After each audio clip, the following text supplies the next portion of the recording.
Hi, I'm Antonio Centeno, the founder of Real Men Real Style. Today we're going to be talking about men's clothing and hidden pockets. Okay, if you haven't already, please subscribe to our YouTube channel. By doing that, these videos will come right to you. In addition, if you like this video, if you find it useful, I would appreciate it if you would like it down below. I'm also going to link you to an article about men's pockets and to the link to our free 47-page ebook. Grab it, you'll like it. Okay, this is the question that came in.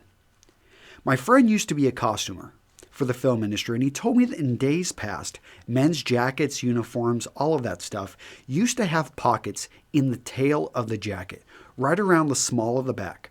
Presumably, this will allow one to carry more stuff while reducing bulges in parts of the outfit that would more easily show. Have you ever heard of this, and would you recommend it as an option for custom-made suits? Okay, so something that not many men have ever thought of, because everything we purchase is pretty much already pre-built. And that's so this is a great question, and it's one very specific, one that I would like to take you back a little bit in time and think about how clothing was made 100 years ago. You couldn't just go into a store and find the selection that you find today. Even 50 years ago, ready-made clothing was not as common as it is today. Now, we take it for granted that you can walk into a mall, or you can even look online and find literally millions of options when it comes to clothing. It used to be, though, that clothing had to be made for you.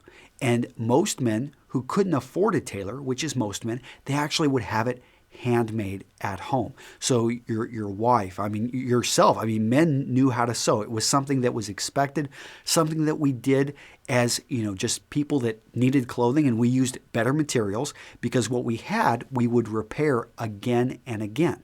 You can look at old photos and you can see, patches on clothing, and this stuff actually lasted for years. Nowadays, we live in a disposable society where it seems like it's cheaper just to go out and buy something new and replace it rather than patch. And the skills of sewing, well, they've disappeared. And so this clothing that the gentleman's referring to, especially along, and one of the last places where people actually do make a lot of clothing is in the costume industry. In fact, when I was a student at the University of Texas, I found that, going over to the drama department, I don't know exactly what department it was. They had their own building, and that's where all the theater department, I guess, they had a costuming section. And those guys would build a lot of the clothing because what they would need, they just couldn't afford to go out and have it reproduced by a professional tailor, so they would learn to make their own clothing.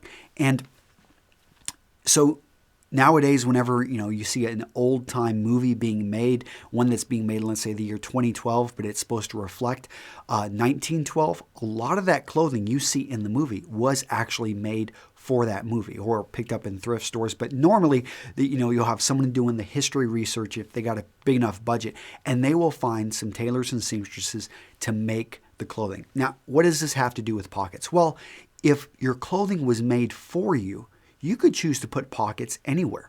And being a custom clothier, I've had gentlemen come in and request pockets all over the place. I've got one gentleman, he likes he likes to carry cigars. So he wants pockets on the inside of his jacket that are specifically made for the types of cigars he smokes. I've got another gentleman who spends time in South America, and he does security. He has been robbed,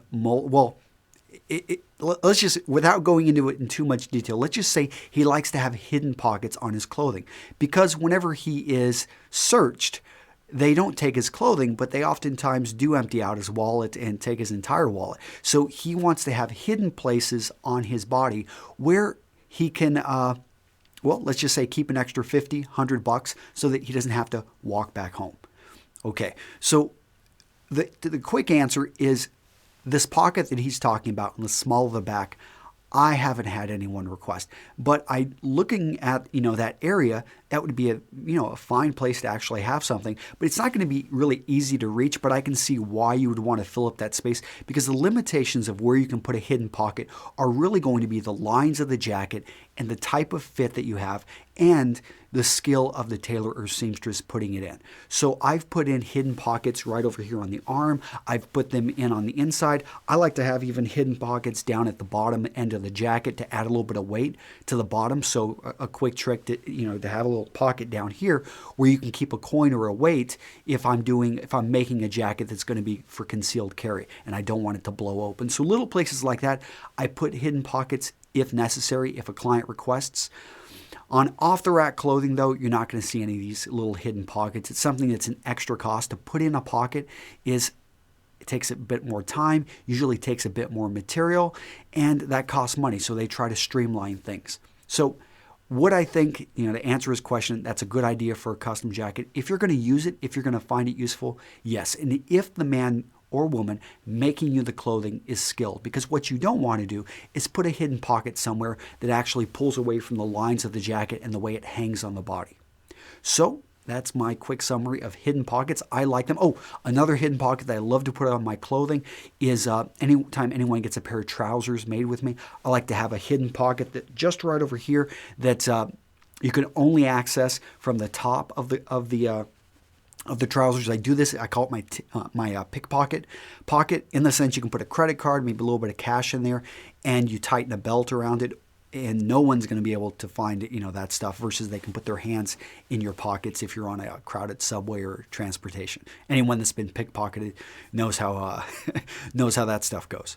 All right, this has been Antonio Centeno with Real Men Real Style. Hope you enjoyed the video, and if you found it useful, please like it, and make sure to check out the 140, I think, other videos we've got there. That number's going to keep growing because I love trying to put out a video at least every other day. In 2012, a video every single day.